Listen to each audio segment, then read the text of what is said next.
నేను doctor Chiluveru Ravinder, retired ayurvedic college ప్రిన్సిపాల్ని.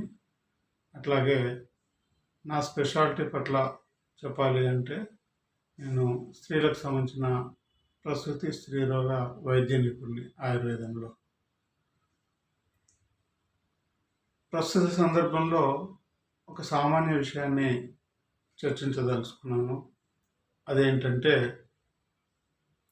చాలాసార్లు మనము డయాగ్నాస్టిక్స్ ల్యాబ్ రిపోర్ట్స్ని పరిశీలించినప్పుడు చాలా వరకు రిపోర్ట్స్ చివరలా ఈ రిజల్ట్స్ అన్నీ కూడా కొన్ని ప్రత్యేకమైన కండిషన్లో ఇస్తున్నటువంటివి.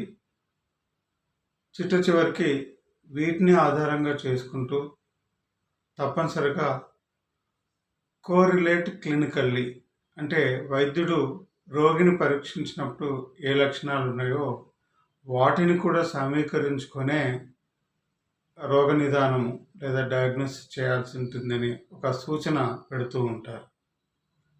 అంటే ఇక్కడ ఒక అర్థం వస్తుంది ఏంటంటే, ఇచ్చిన ప్రతి రిపోర్టు, ప్రతి రీడింగ్ తప్పనిసరిగా కరెక్ట్ కావాలని లేదు అని. అట్లాగే కేవలం ఈ రిపోర్ట్స్ మీద ఆధారపడే వైద్యుడు కనుక వైద్యం చేస్తే అది తప్పనిసరిగా రోగాన్ని కుదుర్చలేకపోవచ్చు అని.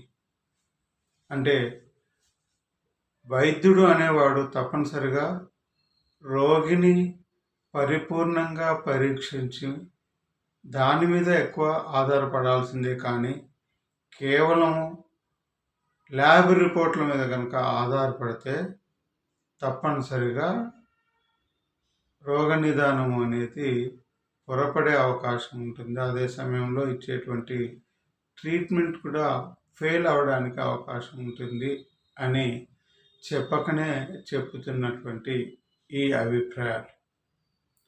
అందుకని పాత రోజుల్లాగా ఏదైతే రోగికి వైద్యుడికి మధ్య సత్సంబంధాలు ఉండేనో, ఆధునిక కాలంలో ప్రత్యేకించి ఆధునిక వైద్యంలో ఇంకా ప్రత్యేకించి ఏ డాక్టర్ దగ్గర అయితే రోగుల సంఖ్య పెరిగిందో అలాంటి సందర్భంలో రోగికి వైద్యుడికి మధ్యలో సంబంధము క్రమేపీ తరుగుతుందని చెప్పవచ్చు. అంటే ఒక రోగిని పరీక్షించడానికి అతను కేటాయించేటువంటి సమయం తగ్గడం వలన రోగి యొక్క రోగం పట్ల అవగాహన తగ్గే ఛాయిస్ ఉంటుంది.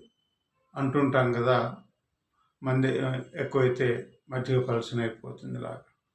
కానీ చాలామంది రోగుల యొక్క తత్వం ఎలా ఉంటుందంటే, ఎక్కడ పేషెంట్లు ఎక్కువ ఉంటారో ఆ డాక్టర్ బాగా చూస్తాడు అని అక్కడికే వెళ్తూ ఉంటారు, అక్కడే లైన్లు కడుతూ ఉంటారు.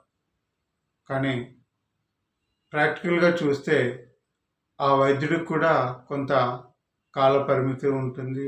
ఆ కాల పరిమితికి లోబడే ఆయన కొందరు రోగులను చూడగలుగుతాడు.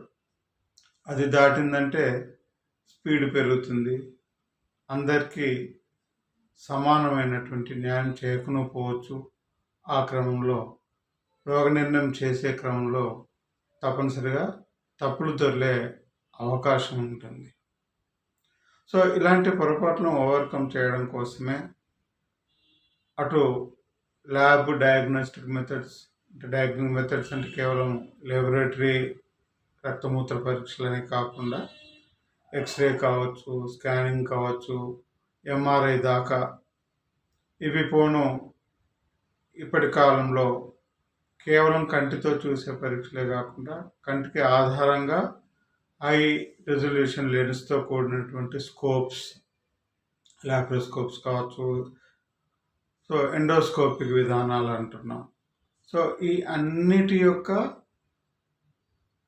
సమతుల్యతను కాపాడుకుంటా, అంటే రోగి మీద నేరుగా వైద్యుడు చూసేటువంటి లక్షణాలతో పాటు వివిధ రకాల అయినటువంటి రోగ పరికరాల ద్వారా నిర్ధారించుకునేటువంటి రోగ లక్షణాలు, అట్లా అన్నిటినీ సమీకరించుకొని సమగ్రంగా అవగాహన చేసుకున్నప్పుడు మాత్రమే సరైన రోగ నిర్ధారణ అవుతుంది, సరైన చికిత్స చేయగలుగుతారు. సో కాబట్టి ఏంటంటే రోగికి వైద్యుడికి మధ్య సంబంధం సరిగా ఉండి తీరాలి. అట్లాగే వైద్యుడి యొక్క చెంబర్ అవతలే సగం పరీక్షలు, అంటే రోగి యొక్క బీపీ కావచ్చు, లేదా పల్స్ కావచ్చు, వెయింగ్ చూడడం కావచ్చు, లేదా వారి యొక్క హైట్, ఇట్లాంటివన్నీ కూడా కావచ్చు. నేరుగా వైద్యుడి యొక్క సమక్షంలో లేదా వైద్యుడి యొక్క పర్యవేక్షణలో జరిగినప్పుడే కొన్ని పొరపాట్లు జరగకుండా ఉంటాయి. అట్లాగే డయాగ్నోస్టిక్ మెథడ్స్లో కూడా పెథాలజిస్ట్ చూడాల్సినవి పెథాలజిస్టే చూసినప్పుడు, అలా కాకుండా కేవలం అసిస్ట్ చేసేటువంటి లేబొరేటరీ టెక్నీషియన్ల మీద ఆధారపడి ఇచ్చే రిపోర్ట్స్ని మనం అనేక సార్లు చూస్తూ ఉంటాం, తప్పులు దొరికేటివి చూస్తాం. అదే రకంగా స్కానింగ్లు చూసేప్పుడు కూడా రేడియాలజిస్టులు ఉంటారు, కేవలం సోనాలజిస్టులు ఉంటారు. వాళ్ళు ఇచ్చే అభిప్రాయాలలో కూడా అనేక తప్పులు దొరలడాన్ని కూడా గమనిస్తూ ఉంటాం. సో అందుకోసమని వైద్యుడు రోగిని పరీక్షించడం ద్వారా ఏదైతే అవగాహన చేసుకుంటాడో దానికి మొదటి ప్రాధాన్యత ఇచ్చిన తర్వాతనే మిగిలిన పరికరాల ద్వారా చేసేటువంటి రోగ లక్షణాలను మనం నిర్ధారించుకొని వైద్యం చేయడానికే వైద్యుడు ఎక్కువ ప్రాధాన్యత ఇచ్చినప్పుడే సక్సెస్ రేట్ కూడా పెరగడానికి అవకాశం ఉంటుంది. సో అట్లా రోగి వైద్యుడి